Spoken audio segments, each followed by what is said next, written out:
ஆனால் திமுக ஆட்சிக்கு வந்த பிறகு அந்த திட்டத்தையும் நிப்பாட்டிட்டாங்க. இவங்க வந்து கிரீன் மேஜிக் ப்ளஸ் அப்படின்னு ஒரு பாலை அறிமுகம் செய்யறதுக்கு திட்டமிடுறாங்க. அதுக்கு காரணம் என்னன்னா விலையை உயர்த்தின மக்கள் மத்தியில். அப்போ அதிமுக ஆட்சியில் பால் குளம் 33.84 லட்சம் லிட்டர், 2 லட்சம் லிட்டர் கூடுதலான பாலை வச்சுக்கிட்டு எப்படி நீங்க ஆரஞ்சு கலர் பாக்கெட்டும் பச்சை கலர் பாக்கெட்டும் உற்பத்தி செஞ்சு கொடுக்க முடியும்? அப்போ ஒண்ணு மக்களை பயமுறுத்துறீங்க. அப்ப கார்பரேட் யுக்தியை விட இது மோசமான யுக்தியா இல்லையா? ஆனா 2021க்கு பிறகு வந்த திமுக அரசு முழுக்க ஆவியை வீழ்ச்சி நோக்கி தான் போய். கணக்குப்படி 3வது அமைச்சர் இல்லையா? ஆமா, 3வது அமைச்சர்.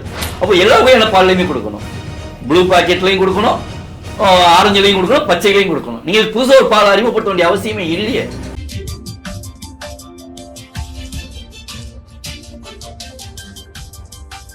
ஒன் தமிழ் சொந்தங்களுக்கு கிறிஸ்டோபர் தாஸின் அன்பு வணக்கங்கள். இன்றைய அமர்வில் நம்முடன் தமிழ்நாடு பால் முகவர்கள் தொழிலாளர்கள் நலச்சங்க நிறுவன தலைவர் திரு பொன்னுசாமி இணைந்திருக்கிறார். அவரோட நிறைய விஷயங்கள் நம்ம பேசலாம். அண்ணா வணக்கம். வணக்கங்களோட வர இருக்கின்றோம்.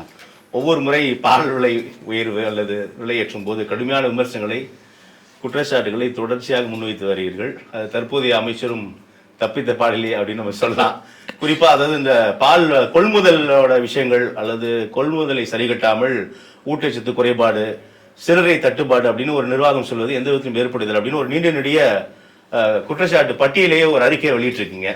உண்மையில் என்னதான் நடக்குதுன்னு இந்த ஆவின் நிர்வாகத்தில்? அதாவது ஆவின் என்ன காரணத்துக்காக தொடங்கப்பட்டதோ அதுல தடம் மாறி போயிட்டு இருக்கு இந்த திமுக ஆட்சியில. ஏன்னா கடந்த 10 ஆண்டுகளாக அதிமுக ஆட்சியில் ஆவின் நிர்வாகத்தில் ஊழல் முறைகேடு நடந்தது. ஆனால் எந்த சூழ்நிலையும் பால் கொள்முதலில் வீழ்ச்சி இல்லை. அந்த 2006-11 திமுக ஆட்சி காலத்துக்கு அப்புறம் அதிமுக ஆட்சியில் வளர்ச்சி தான் இருந்தது. பால் கொள்முதல்ல வேறுபாடுன்னு அது நிர்வாகத்தில் குளறுபாடு இருந்தது. ஆமா, ஆனா இந்த பால் கொள்முதலே பஞ்சாயத்துன்றீங்களா? இந்த வேறுபாடு. ஆமா, அதாவது அவங்க ஆட்சியில பாத்தீங்கன்னா நிர்வாகத்தில் இந்த பணியாளர்கள் நியமனம், இயந்திர தளவாடங்கள் கொள்முதல், அந்த மாதிரி விஷயம் நிர்வாகத்தில் நிறைய முறைகேடுகள் நடந்தது. அது வழக்குகள் கூட தற்போது வரைக்கும் இருக்கு. ஆனா பால் கொள்முதல்ல எந்த சமரசமும் அவங்க செஞ்சுக்கல. அது ஜெயலலிதா அம்மையார் இருக்கும்போது பால் கொள்முதல் 4 ஆண்டுக்கு 1 கோடி லிட்டரா உயர்த்தணுன்ற ஒரு இலக்கோடு தான் அந்த விலையில்லா கரைமாடுகள் திட்டத்தை அறிமுகம் செஞ்சாங்க. அதன் அடிப்படையில் தான் பால் கொள்முதல் படிப்படியாக உயர்ந்து கிட்டத்தட்ட அவங்க ஆட்சி விட்டு போகும்போது 4 ஆண்டுக்கு 38.26 லட்சம் லிட்டர் கொள்முதல், தினசரி கொள்முதல். இது கொரோனா காலத்தில் 43 லட்சம் என்ற ஒரு மிகப்பெரிய இலக்கையே அதிகபட்சமாக போச்சு. ஆமா, ஆனா இலக்கு என்பது 1 கோடி. ஆமா, 1 கோடி. ஆனா தமிழ்நாட்டில் 2.25 கோடி லிட்டர் பால் உற்பத்தி ஆகுது. இதுதான் ஆவினுடைய விற்பனை வந்து பார்த்தீங்கன்னா ஒரு 16 விழுக்காடு தான். கொள்முதல் விற்பனை 16 விழுக்காடு தான். மீதி தனியார் தான் பண்ணிட்டு இருக்காங்க. அப்புறம் 50 விழுக்காடாவது இலக்கு எட்டணுன்றதுல தான் ஜெயலலிதா அம்மையார் வந்து அந்த இலக்கோட விலையில்லா கரை மாடுகள் திட்டத்தை அறிமுகம் செஞ்சு, ஏன்னா விவசாயிகளுக்கு வந்து அவங்களுக்கு விலையில்லா கரை மாடு கொடுத்தாதான் அவங்க பால் உற்பத்தி செஞ்சு ஆவினுக்கு கொடுப்பாங்க. ஸோ அப்போ வந்து ஆவினுக்கு பால் உற்பத்தி அதிகமாக பெருகும், அதன் மூலம் விற்பனையை பெருக்க முடியும்னு சொல்லி அவங்க திட்டத்தை கொண்டு வந்தாங்க. அது நல்ல ஒரு வரவேற்புக்குரிய ஒரு திட்டமாக இருந்தது. விவசாயிகளுக்கும் நல்ல பயன் கொடுத்ததும் செஞ்சது. ஆனால் திமுக ஆட்சிக்கு வந்த பிறகு அந்த திட்டத்தையும் நிப்பாட்டிட்டாங்க. அது ஒரு பக்கம் இருந்தாலும் கூட ஆவினுக்கான பால் கொள்முதலை அவங்க விட்டுட்டு போகும்போது 38.26 லட்சம். நீங்கள் குறைஞ்சபட்சம் அதை உயர்த்தலான்னு பரவாயில்ல, வீழ்ச்சி நோக்கி கொண்டு போகக்கூடாது இல்லையா? ஆனால் திமுக ஆட்சிக்கு வந்த ஒரு 3-4 மாதங்கள்லேயே படிப்படியாக குறைஞ்சி 25 லட்சத்துக்கு போயிடுச்சு. 38.26 25 இன்னைக்கு நிலவரம். இப்போ கடந்த ஒரு மார்ச் ஏப்ரல்ல இருந்து ஒரு 3 மாசம் கொஞ்சம் படிப்படியாக உயர்ந்ததுனா காரணம் ஆவினுக்கு நேரடியாக பால் வரல. தனியார் நிறுவனங்கள்லாம் பால் கொள்முதல் விலையை லிட்டருக்கு 15 ரூபா குறைச்சிட்டாங்க. அவங்க குறைச்சதுனால அந்த இடைத்தரகர்களும் ஆவியில் இருக்கக்கூடிய கூட்டுறவு சங்க நிர்வாகிகளும் தனியார்கிட்ட குறைஞ்ச விலைக்கு பாலை வாங்கி, ஏன்னா ஆவின் வந்து 38 ரூபா கொடுக்குது. 35 ரூபா கொள்முதல் விலை பசும்பால், 3 ரூபா ஊக்கத்தொகை, 38 ரூபா. தனியார் கொடுக்குறது பார்த்தீங்கன்னா 28 ரூபாய்க்கு கொண்டு 25 ரூபாய் 26 ரூபாய்க்கு கொண்டு வந்துட்டாங்க. அப்போ ஒரு லிட்டர் 10 ரூபா 12 ரூபா குறைவு.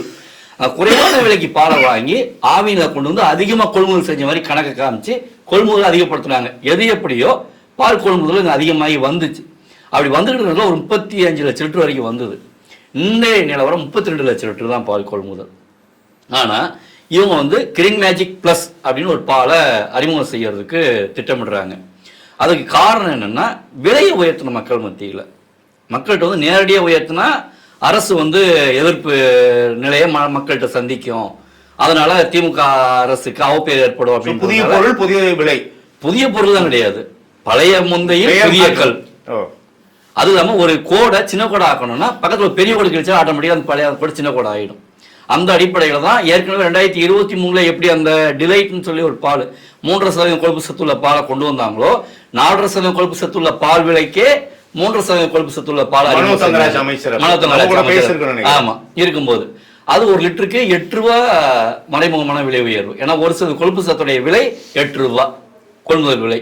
அந்த அடிப்படையில் ஆவினுக்கு லாபம் 8 ரூபா, மக்களுக்கு தலையில இழப்பு 8 ரூபா. அந்த மாதிரி இப்போ ஒரு நவீன யுக்தியை கையாளுறதுக்காக கடந்த அக்டோபர் மாசமே திட்டமிடுறாங்க. இவங்க ஆரம்ப திட்டமிடும் போதே அதற்கான தரையான ஆவின்களை எல்லாருமே ஊழல் அதிகாரிகள் இருப்பான்னு சொல்ல முடியாது இல்லையா. அங்க இருக்கக்கூடிய நேர்மையான அதிகாரிகள், ஆவின் நல்லா இருக்கணும், விவசாயிகள் நல்லா இருக்கணும் நினைக்கக்கூடிய அதிகாரிகள்லாம் அது குறித்த அந்த உள் சுற்றறிக்கையை நம்ம கை கிடைச்சது. அதுல என்ன சொல்றாங்கன்னா சென்னைக்கு மட்டும் அமல்படுத்ததா இருந்ததை இப்ப திருவள்ளூர், காஞ்சிபுரம், சேலம், கோயம்புத்தூர் இந்த 4 மாவட்டத்துக்கு மாத்திட்டாங்க. ஏன் அப்படின்னா அந்த அக்டோபர் மாசம் அவங்க பண்ண போறாங்கன்ற ஒரு விஷயம் கவனத்துக்கு வந்த உடனே அப்பவே நாங்கள் கடுமையான கண்டனத்தை தெரிவித்து எதிர்ப்பு பதிவு செஞ்சோம். செஞ்சோடனே பாட்டாளி கட்சி தலைவர் அன்புமணி ராமதாஸ் அவர்களும் அமமுக பொதுச் செயலாளர் டிடிவி தினகரன் அவர்களும் கடுமையாக எதிர்ப்பு தெரிவித்து ஒரு அறிக்கை வெளியிட்டாங்க, கண்டன அறிக்கை வெளியிட்டாங்க. அக்டோபர் 17ஆம் தேதி இப்பவும் அவதாரிகள். ஆமா, 17ஆம் தேதி நடந்தது. உடனே 18ஆம் தேதி ஆவின் நிர்வாக இயக்குனர் அடுத்த ஒரு சுற்றறிக்கையை விடுற செய்திக்குள் வெளியிடுறாரு. இது வந்து நாங்கள் ஆய்வு அடிப்படையெல்லாம் வச்சிருக்கோம், இது நாங்கள் அறிமுகம் பண்ணல. இன்னும் இது சொன்னது அக்டோபர் 18ஆம் தேதி நிர்வாக இயக்குனர் மக்கள்கிட்ட கருத்து கேட்பு பண்ணி தான் இந்த திட்டத்தை நாங்கள் அமுல்படுத்துவோம், அது வரைக்கும் அமுல்படுத்த மாட்டோம்னு சொல்லி ஒரு சுற்றறிக்கை செய்திக்குள் வெளியிடுறாரு. அக்டோபர் எதிர்ப்புக்கு பிறகு 17ஆம் தேதி எதிர்ப்பு தெரிவிக்கிறோம், காலையில் நாங்கள் எதிர்ப்பு தெரிவிக்கிறோம், சாயங்காலம் அரசியல் கட்சி தலைவர் அவங்க எதிர்ப்பு தெரிவிக்கிறாங்க, 18ஆம் தேதி மாலை நிர்வாக இயக்குனர் அறிக்கை வெளியிடுறாரு. அப்போ அக்டோபருக்கு அடுத்து இப்ப டிசம்பர் மாசம் ஒரு அறிக்கை வந்து இப்ப திரும்ப ஒரு செய்தி குறிப்பு வருது. 18ஆம் தேதி டிசம்பர் 18ஆம் தேதியில இருந்து காஞ்சிபுரம், சேலம், கோவை, திருவள்ளூர் 4 மாவட்டத்திலையும் கிரீன் மேஜிக் பிளஸ் 450 மில்லி பால் வந்து நாங்க அறிமுகப்படுத்துறோம். அதற்கான காரணம் சொல்லக்கூடிய காரணங்கள் பார்த்தீங்கன்னா நகைப்புக்குரியதாகவும் இதில் மிகப்பெரிய முறைகேடுகள் அவங்க செய்வதையும் உறுதிப்படுத்த முடியுது. ஏன் அப்படின்னா ஒன்று அவங்க சொல்லக்கூடிய விஷயம் பால் கொள்முதல் 2019-20 விற்பனையை அதில் போட்டிட்டு காட்டுறாரு நிர்வாக இயக்குனர். அப்போ வந்து விற்பனை வந்து 23 லட்சம் லிட்டர் தான், இப்போது 30 லட்சம் லிட்டர் பால் விற்பனை ஆகுது, 7 லட்சம் லிட்டர் விற்பனை உயர்ந்திருக்குது. ஸோ மக்களுடைய தேவையை கருத்தில் கொண்டு புதிய வகை பாலை நாங்கள் கொடுக்கறதுக்கு இந்த வகையான ஆவின் காரணமாக அதை சொல்றாங்க. ஆமா, முதல் காரணமா அதை சொல்றாரு. அதற்கடுத்து சில்லறை தட்டுப்பாடு நிலவுகிறது, அதன் காரணமா ஒரே சில்லறை தட்டுப்பாடு இல்லாமல் இருக்கின்றதுக்காக நாங்கள் புதிய விலையில ஒரு புதிய வகை பாலை கொண்டு வரோம். 3வது ஊட்டச்சத்து குறைபாடு, மக்களுக்கு வந்து ஊட்டச்சத்து குறைபாடு இருக்கு, அந்த குறைபாடு இல்லாமல் இருக்கின்றதுக்காக புதிய வகை பாலை கொண்டு வந்து 3 காரணம் ஆவின் நிர்வாகம் விளக்கம் கொடுக்குது. நிர்வாக இயக்குனர் விளக்கம், சில்லறை தட்டுப்பாடு, ஊட்டச்சத்து குறைபாடு, இந்த விற்பனை அளவு.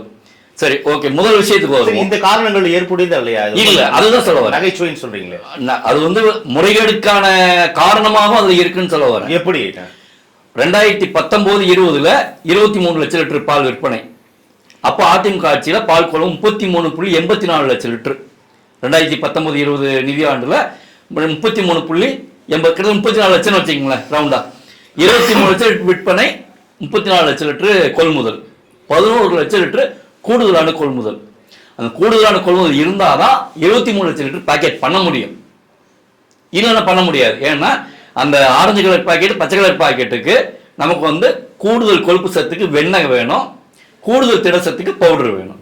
இது ரெண்டும் நம்ம கையிருப்பு இருந்தால் மட்டும்தான் இதை வந்து நம்ம மக்களுக்கு தங்குதடை இல்லாம தட்டுப்பாடு இல்லாம கொடுக்க முடியும். இப்போ இல்லையா கையிருப்பு? ஆனா இப்போ விற்பனை 30 லட்சம்ன்றாரு, கொள்முதல் 32 லட்சம் தான். 2 லட்சம் லிட்டர் கூடுதலான பாலை வச்சுக்கிட்டு எப்படி நீங்க ஆரஞ்சு கலர் பாக்கெட்டும் பச்சை கலர் பாக்கெட்டும் உற்பத்தி செஞ்சு கொடுக்க முடியும்? ஏற்கனவே வட மாநிலங்கள்ல செயற்கையான பால் வந்து கலப்பட பால் உற்பத்தி செய்யறாங்கன்ற ஒரு குற்றச்சாட்டு தொடர்ந்து ஊடகங்கள்ல செய்திகள் வெளியாகிட்டு இருக்கு.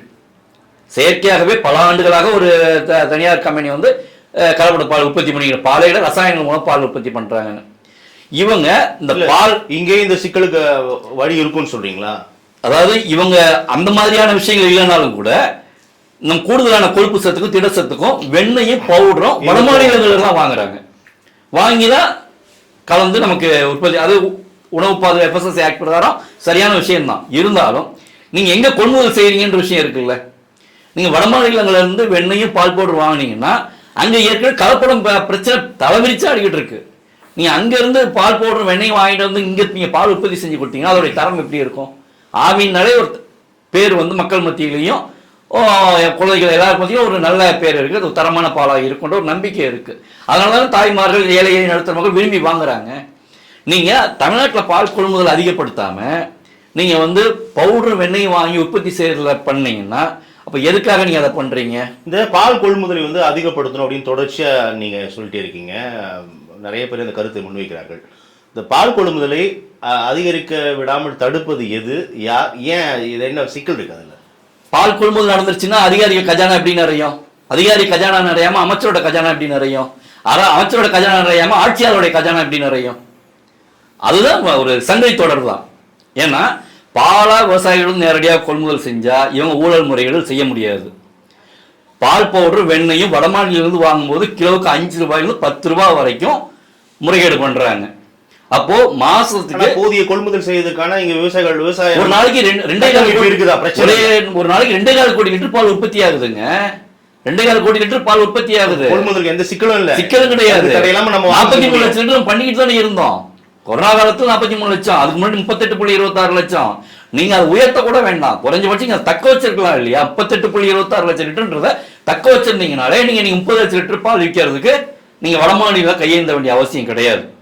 அப்போ இது முறைகேடு செய்வதற்காகவே நீங்க பால் கொள்முதலை குறைச்சி வடமாநில பவுடர் வெண்ணெயை வாங்கி முறைகேடு பண்றீங்க. அதற்காக நீங்க பொதுமக்கள், ஏன்னா அப்படி பால் பவுடர் வெண்ணெயை வாங்கி உற்பத்தி செய்யும் போது பச்சை பாக்கெட் உற்பத்திக்கு, ஆரஞ்சு பாக்கெட் உற்பத்திக்கு இழப்பு, நமக்கு ஆவினுக்கு நஷ்டம். ஒரு லிட்டருக்கு 10 ரூபா, 15 ரூபா, 20 ரூபா வரைக்கும் நஷ்டம் ஆகும் ஒரு லிட்டருக்கு. இப்போ ஆரஞ்சு ரேட் ஏற்றிட்டாங்க. ஆரஞ்சு பாக்கெட்டு நிறை கொழுப்பு பால் வந்து மாதாந்திர அட்டைக்கு மட்டும் ரேட் ஏற்றல, மற்றபடி கடைகளில் விற்கிற பால் பாக்கெட்டுக்கு இப்போ நவம்பர், அதாவது 2022 நவம்பரில் லிட்டருக்கு 12 ரூபா ஏற்றினாங்க. அதாவது பெரிய அளவுக்கு இழப்பு இல்லை, பச்சை பாக்கெட்டில் தான் இழப்பு. அதனால தான் 2023 இந்த பசும்பால்னு சொல்லி ஆரம்பிச்சு டிலைட்னு சொல்லி கொண்டு வந்தாங்க, ஒரு சில கொழுப்பு சத்தை குறைச்சி. அதுலேயும் உங்களுக்கு திருப்தி அடையலை, இன்னும் ஆவி நிர்வாக இழப்புல இருந்து மீள முடியல. அப்போ பச்சை, ஏன்னா இன்னைக்கு ஆவியுடைய ஒட்டுமொத்த பால் விற்பனையில் பச்சை தான் 60-70 விழுக்காடு மக்கள் அதிகமாக விரும்பி வாங்குறாங்க. ஸோ அதிகம் விரும்பி வாங்குறதுனால ஆவினுக்கு இழப்பு ஏற்படுறதுனால இந்த இழப்பை சரி கட்டணும். அப்போ பச்சையை நிப்பாட்டணும், ஒன்று நிப்பாட்டணும், இல்லை அது பக்கத்தில் ஒரு பெரிய கொடி கிளிக்கணும்.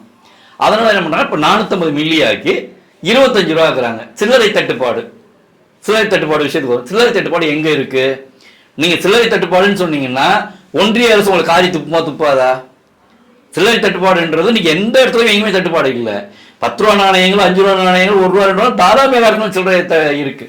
சில்லறை தட்டுப்பாடுன்றது ஒரு நிர்வாக இயக்குனர் சொல்லக்கூடிய காரணமே, ஒரு நிர்வாகமே இது ஒரு விளக்கமா காரணமா சொல்லுது. அதற்கடுத்து பாத்தீங்கன்னா ஊட்டச்சத்து குறைபாடு. ஊட்டச்சத்து குறைபாடு சொல்லும்போது நீங்க உங்களுடைய அந்த செய்தி குறிப்பில் தெளிவாக குறிப்பிட்டிருக்கணும். இந்த ஊட்டச்சத்து குறைபாடு இருக்குன்றத யாரு சொல்லியிருக்காங்க? உங்களுக்கு யார் சொன்னா? மக்களுக்கு ஊட்டச்சத்து குறைபாடு இருக்கு, ஸோ நீங்க விட்டமின் ஏ அண்ட் டி செறிவூட்டி கொடுங்க, இல்ல சத்தான பாலை கொடுங்கன்னு சொல்லி உங்களுக்கு யாரு அறிவுறுத்தினா? அந்த டிரான்ஸ்பரன்சி இல்ல. ஒண்ணு உலக சுகாதார நிறுவனம் அறிவுறுத்தி, அதன் அடிப்படையில மக்கள் நல்வாழ்வுத்துறை அமைச்சர், சுகாதார அமைச்சரான மாசு சுப்பிரமணியம் உங்களுக்கு பால்வளத்துறை அமைச்சருக்கு பரிந்துரை பண்ணி, பால்வளத்துறை அமைச்சர் வந்து ஆவி நிர்வாக இயக்குனர் பரிந்துரை பண்ணாரா? இல்லையே. அங்க எந்த வெளிப்படைத்தன்மை இல்ல. அப்போ நீங்க விலையை உயர்த்தணும், வெளிப்படைத்தன்மை இல்லைன்னு புரிஞ்சுக்கிறதா? இல்ல அப்படி ஒரு விஷயமே இல்லையா? இல்ல. ஏன்னா அது உறுதி. ஏன்னா நீங்க ஊட்டச்சத்து குறைபாடு மக்களுக்கு இருக்குன்னு சொன்னீங்கன்னா எல்லா வகையான பாலையும் கொடுக்கணும். இன்னைக்கு மக்கள் அதிகமா விரும்பி வாங்குறது 60 விழுக்காடு பச்சை பாக்கெட் தான் விரும்பி வாங்குறாங்க ஆவின்ல. அப்போ நீங்க ஏற்கனவே விற்பனை இருக்கிற பால்ல நீங்க சரி ஊட்டி கொடுப்பீங்களா? புதிய ஒரு வகை பாலை போட்டு நீங்க கொடுப்பீங்களா? அப்போ ஒண்ணு மக்களை பயமுறுத்துறீங்க, பச்சை பால் இந்த பச்சை பால் குடிச்சீங்கன்னா ஊட்டச்சத்து கிடையாது, நோய் எதிர்ப்பு சக்தி உங்களுக்கு குறைஞ்சிரும், அவங்க புதிய வகை பாலை வாங்க மக்களை ஒரு மறைமுகமா மிரட்டுறீங்க. மிரட்டி தான் அந்த பாக்கெட் விற்க போறீங்க. ரெண்டாவது அப்படின்றது ஒரு வணிக தந்திரம், வணிக உக்தி. அது வந்து கார்பரேட், அதுதான் சொல்லுவாரு, இது வந்து கார்பரேட் யுக்தி. இது வந்து தனியார் நிறுவனங்கள் கார்பரேட் யுக்தி. அவங்க கூட என்ன பண்ணுவாங்கன்னா விலையை உயர்த்தாம இருக்கிறதுக்காக பாக்கெட் அளவு குறைப்பாங்க. இப்ப பிஸ்கட் ஆகட்டும், சோப் ஆகட்டும், வேற எக்ஸ்ட்ரா நுகர்வோர் பொருள்ல நுகர்வோர் வணிகம் செய்யக்கூடிய எல்லா பொருட்களுமே விலையை கூட்டாம இருக்கிறதுக்காக அளவு குறைச்சிருக்காங்க. இப்போ பால் நிறுவனம் எடுத்துக்கிட்டா தயிர் ஆகட்டும், பால் ஆகட்டும், 10 ரூபாய்க்கு கொடுத்துருந்த பாக்கெட்லாம் எடுத்துக்கிட்டீங்கன்னா முதல்ல 200 மில்லியா இருந்தது, 180 ஆக்குனாங்க, 160 ஆக்குனாங்க, 50 இப்போ 120 ஆக்கிட்டாங்க. ஆனா 10 ரூபா. 200 மில்லி வித்த பால் பாக்கெட் 10 ரூபா, இப்போ 120 மில்லி விற்கிற பால் பாக்கெட் 10 ரூபா. அவங்க அளவு மட்டும் தான் குறைச்சாங்க, ரேட்டை ஏற்றலை. ஆனால் இவங்க என்ன பண்ணுறாங்கன்னா 500 மில்லி பாக்கெட்டை 450 மில்லி ஆக்குறாங்க, 50 மில்லி குறைக்கிறாங்க. 50 மில்லி குறைச்சிட்டு 22 ரூபா பாலை 25 ரூபாய் ஆக்குறாங்க. அப்போ கார்பரேட் யுக்தியை விட இது மோசமான யுக்தியா இல்லையா? ஏன்னா கார்பரேட்டுக்காரன் தான் அவன் வந்து மக்களை எப்படி விஞ்ஞான ரீதியாக ஏமாற்றலாம், விஞ்ஞான ரீதியாக விலை உயர மக்கள் மத்தியில் திணிக்கலாம், நம்முடைய லாபத்தை மட்டுமே நோக்கமாக கொண்டு எப்படி செய்யப்படும் அவன் தான் யோசிப்பான். இது அரசு வணிக தந்திரம், வணிக உக்தி அப்படின்றது ஒருவேளை அரசாங்கத்திற்கு பயன்பட்டால் கூட பரவாயில்லதான். ஆனா இது அப்படி இல்லைன்னு சொல்ல இல்லையா? அரசு செய்யக்கூடாதுங்க. அது வணிக, ஏன்னா ஆவின் வந்து வணிக நோக்கத்தோடு தொடங்கப்பட்ட நிறுவனம். அதான் முதல்ல நான் சொன்னேன், எந்த நோக்கத்துக்காக தொடங்கப்பட்டதோ அது தடமாறி போய்கிட்டு இருக்கு ஆவின். கர்மவீரர் காமராஜர் அவர்கள் எதுக்காக இந்த பால்வள மேம்பாட்டு வந்து ஆரம்பிச்சாங்க? பால்வளத்துறை எதுக்காக ஆரம்பிச்சாங்க? மக்களுக்கு தரமான பால் நியாயமான விலையில கிடைக்கணும் ஒண்ணு. ரெண்டாவது, பால் உற்பத்தியாளர்களுக்கு கொள்முதல் விலை நியாயமான விலை கொடுக்கப்படணும், பால் உற்பத்தி அதிகப்படணும், குழந்தைகளுக்கு நல்ல தரமான பால், ஊட்டச்சத்து மிக்க பால் கிடைக்கணும். அதுக்காக தான் அவங்க ஆரம்பிச்சாங்க. அதன் பிறகு வந்த கலைஞர் அவர்கள் வந்து ஆவின் வணிக நிறுவனமா மாத்தினாங்க, கூட்டுறவு சங்க விதிகளை திருத்தம் பண்ணி ஆவின் ஒரு வணிக நிறுவனமா மாத்தினாங்க. அதுக்கப்புறம் எம்ஜிஆர் ஆகட்டும், ஜெயலலிதா அம்மையார் ஆகட்டும், ஆவினா வளர்ச்சியை நோக்கி தான் கொண்டு போனாங்க, யாரும் வீழ்ச்சியை நோக்கி கொண்டு போகல. ஆனா 2021க்கு பிறகு வந்த திமுக அரசு முழுக்க முழுக்க ஆவினை வீழ்ச்சியை நோக்கி தான் போய். கணக்குப்படி 3வது அமைச்சர் இல்லையா? ஆமா, 3வது அமைச்சர். கடந்த அதிமுக ஆட்சியில் கூட அப்படி அமைச்சர் மாறினது இல்லை. ஏன்னா ஊழல் முறைகேடுகள் இருந்தாலும் கூட அவங்க கொள்முதல்லையோ விற்பனையிலோ எந்த காம்ப்ரமைஸையும் பண்ணிக்கல. இவங்க வந்து பால், இந்த நெய்யிலாம் பார்த்தீங்கன்னா கிட்டத்தட்ட ஒரு லிட்டருக்கு 200 ரூபாய் வரைக்கும் விலையை வைத்திருக்காங்க. ஒரு லிட்டருக்கு நெய்க்கு 200 ரூபாய்க்கு வைத்திருக்காங்க. வெண்ணெய்க்கு அப்படி தான் ஏற்றிருக்காங்க 3 ஆண்டுகளில். ஐஸ்கிரீம்க்கு ஏற்றிருக்காங்க. நீங்கள் அதாவது கூட ஏழை எளிய மக்கள் அதிகம் பயன்படுத்த மாட்டாங்கன்னு கூட எடுத்துக்கலாம், அப்படி கூட எடுத்துக்கலாம். சரி, இதெல்லாமே மேல்தட்டு வர்க்கமோ இல்லை அது கீழே இருக்கக்கூடிய நடுத்தர கொஞ்சமாக பயன்படுத்துவாங்கன்னு. ஆனால் பால்ன்றது அப்படி இல்லை. ஏழை எளிய நடுத்தர மக்கள், குழந்தைகள், நோயாளிகளுக்கு தேவை அத்தியாவசிய உணவுப் பொருள். அதில் வந்து நீங்கள் கார்பரேட் யுக்தியை பயன்படுத்துறதை எப்படி ஏற்றுக்க முடியும்? அப்போ ஒன்று, நீங்கள் எல்லாருக்கும் ஊட்டச்சத்து கிடைக்கும்னு நினைக்கிறீங்களா? குறைபாடு இருக்குன்னு சொல்றீங்கன்னாலே WHO உங்களுக்கு சொன்னதாகவே வச்சுப்போம். சுகாதாரத்துறை அமைச்சர் உங்களுக்கு அறிவுறுத்தி, பால்வளத்துறை அமைச்சர் அறிவுறுத்தி நீங்கள் செயல்படுறீங்கன்னு வச்சுக்கலாம். அப்போ எல்லா வகையான பால்லையுமே கொடுக்கணும், ப்ளூ பாக்கெட்லையும் கொடுக்கணும், ஆரஞ்சுலையும் கொடுக்கணும், பச்சைலையும் கொடுக்கணும். நீங்கள் புதுசாக ஒரு பால் அறிமுகப்படுத்த வேண்டிய அவசியமே இல்லையே. சிலர் தட்டுப்பாடு அப்படின்னா நீங்கள் 22 ரூபா பால் 20 ரூபாய் ஆக்குங்க இல்லையா? 50 மில்லி எக்ஸ்ட்ரா போட்டு 25 ரூபாய் ஆக்குங்க. 500 மில்லின்றது 550 மில்லி ஆக்குங்க. ஏன்னா அண்டை மாநிலமான நந்தினி என்ன பண்றாங்கன்னா 2 ரூபா விலையை உயர்த்துறாங்க. 2 ரூபா விலையை உயர்த்திட்டு 500 மில்லி பாக்கெட்டை 550 மில்லியா மாத்துறாங்க. 50 மில்லி கூடுதலாக பாக்கெட்ல சேர்க்கிறாங்க. அதே மாதிரிதான் குஜராத்தோட அமுலும் பாக்கெட்ல 50 மில்லி எக்ஸ்ட்ரா சேர்க்கிறாங்க. சில்லறை பிரச்சனை வருது அப்படின்றதுக்காக ரவுண்ட் ஃபிகர் ஆக்கணும். அப்படிங்கும்போது மக்களுக்கு இழப்பு ஏற்படக்கூடாது, அதே நிர்வாகமும் இழப்பு ஏற்படக்கூடாது. அளவு அதிகரிச்சு அளவு குறைச்சிட்டு விலை ஏற்றுறாங்க. அளவு அதிகரிச்சு அந்த 50 மில்லி எவ்வளவு ஏற்றுறாங்க அதுக்குண்டான விலையை மட்டுமே அவங்க ஏற்றுறாங்க. அதுதான் ஒரு சரியான அணுகுமுறை நிர்வாகமா இருக்க முடியும். ஆனா இங்க முழுக்க முழுக்க அப்படி உள்டாவா இருக்கு. இல்லை, இப்போ வழக்கமா ஆளும் கட்சி எதிர்கட்சி தவிர பிற கட்சிகள் எல்லாமே தங்களுடைய எதிர்ப்பை பதிவு செய்து வருகிறார்கள். ஆனா ஆவி நிர்வாகம் ஒரு உரிய விளக்கத்தை தந்திருப்பதாக நம்புகிறது. இப்போ இந்த விளக்கத்தை எப்படி பாக்குறீங்க? இல்ல அடுத்த கட்ட இந்த கட்சிகளோட எதிர்ப்புக்கு பிறகு இந்த திட்டம் பின்வாங்கப்படுமா, இல்லை சீர் செய்யப்படுமா? அதாவது இதுல எல்லா அரசியல் கட்சிகளுமே எதிர்ப்பு தெரிவிக்கல. இது அதுதான் இப்ப இதுல ஒரு வருத்தத்துக்குரிய விஷயம். இதே அதிமுக ஆட்சியில பாத்தீங்கன்னா அம்மையார் ஜெயலலிதா அவர்கள் இருந்த போது கொள்முதல் விலையை 8 ரூபாய் ஏற்றிட்டு, விவசாயிகளுக்கான விலையை 8 ரூபாய் ஏற்றிட்டு, நுகர்வோருக்கான விற்பனை விலையை 10 ரூபாய் ஏற்றினாங்க. அதே மாதிரி எடப்பாடியார் முதல்வராக இருக்கும்போது விற்பனை விலையை 6 ரூபாய் ஏற்றிட்டு உற்பத்தியான விலையை 4 ரூபாய் ஏற்றி கொடுத்தாங்க. ஸோ அது சரியான அணுகுமுறை. 4 ரூபா அங்க 6 ரூபா இங்கே 2 ரூபா தான் நிர்வாகத்துக்கு. ஆனா அப்போ எதிர்கட்சியாக இருந்த திமுக ஆகட்டும், அவங்களோட கூட்டணி கடுமையான எதிர்ப்பு. அன்னைக்கு வரவேற்பு தெரிவித்த ஒரே அமைப்பு நாங்க மட்டும்தான். அவங்க விலை உயர்வுக்கு முன்னாடியே அதிகாரிகளை எங்களை சந்திச்சு பேசும்போது மாதிரி ஒரு முன்னெடுக்க போறாங்க, அம்மா முன்னெடுக்க போறாங்க, உங்களுடைய நிலைப்பாடு எப்படி இருக்கும்போது விவசாயிகளுக்கான கொள்முதலை உயர்த்தி முகவர்களுக்கான கமிஷன் தொகையை உயர்த்தி ஒரு சரியான ஸ்ட்ராட்டஜி, நல்ல அணுகுமுறை, எங்களுக்கு அதுல லாபமே இல்லை. ஏன்னா எங்களுக்கு உழைப்பு கேட்ட விவசாயம்ன்றது நம்ம தேசத்தில் முதுகெலும்பு இல்லையா, அதனால வரவேற்றோம். விவசாயிகளுக்கு 8 ரூபா கிடைக்குது, நுகர்வோர்கிட்ட 6 ரூபா வாங்கி 10 ரூபா வாங்குறாங்க, வாங்கி அங்கே 8 ரூபா கொடுத்தா நிர்வாகம் செயல்படணும். ஸோ அது 2 ரூபான்றது ஒரு சரியான அணுகுமுறை. ஆனால் தனியார் 2 ரூபா உயர்த்து கொள்முதலுடைய காரணம் அமைச்சு 2 ரூபா உயர்த்துவாங்க. ஆனா அங்க 50 பைசா 4 அந்த மாதிரி தான் கொடுப்பாங்க. இப்ப யாரும் எதிர்க்கல, இப்ப யாருமே எதிர்க்கல. இப்போ வந்து டிடிவி தினகரன் அவர்களும் அன்புமணி ராமதாஸ் அவர்களும் தான் கடந்த அக்டோபர் மாசம் அவங்க தான் எதிர்ப்பு தெரிவிச்சாங்க. இப்போ அவங்க எதிர்ப்பு தெரிவிச்சிருக்காங்க. அப்போ வாக்களித்த மக்களை இவங்க மற்ற எல்லா எதிர்கட்சிகளும் ஏமாத்துறாங்களா இல்லையா? இதுல அதிமுக மேல கூட எங்களுக்கு வருத்தம் இருக்கு. ஏன்னா நீங்க ஆட்சியில் இருக்கும்போது ஆவின்பால் விற்பனை விலை உயர்வுக்கு கடுமையா எதிர்வினையாற்றுறாங்க திமுக. இன்னைக்கு மறைமுகமாகவும் நேரடியாகவும் மக்களை பாதிக்கக்கூடிய வகையில இந்த விலை உயர்வை திணிக்கிறாங்க. அதுவும் இந்த பச்சை பாக்கெட்ன்றது 40-50 ஆண்டு காலமாக விற்பனை இருந்து கொண்டிருக்கக்கூடிய ஒரு விஷயம். அந்த பாதையை நிறுத்தக்கூடிய வகையில ஒரு நிலைப்பாடு எடுத்து திமுக அரசு செயல்படும் போது அதிமுக வந்து மிகப்பெரிய எதிர்வினை ஆற்றி இருக்கணும். அவங்க மிகப்பெரிய எதிர்வினை ஆற்றி இருந்தாங்கன்னா இந்த மாதிரி நிலைப்பாடு இந்த தருணம் வரைக்கும் எதிர்ப்பை பதிவு செய்யவே இல்லை. அக்டோபர் மாசம் பாத்தீங்கன்னா இப்பவும் பண்ணல. ஏன்னா நாங்க இப்ப கூட என்ன சொல்றோம்னா விற்பனை விலை உயர்வு காலத்தின் கட்டாயம், அது மாற்று கருத்தே இல்லை.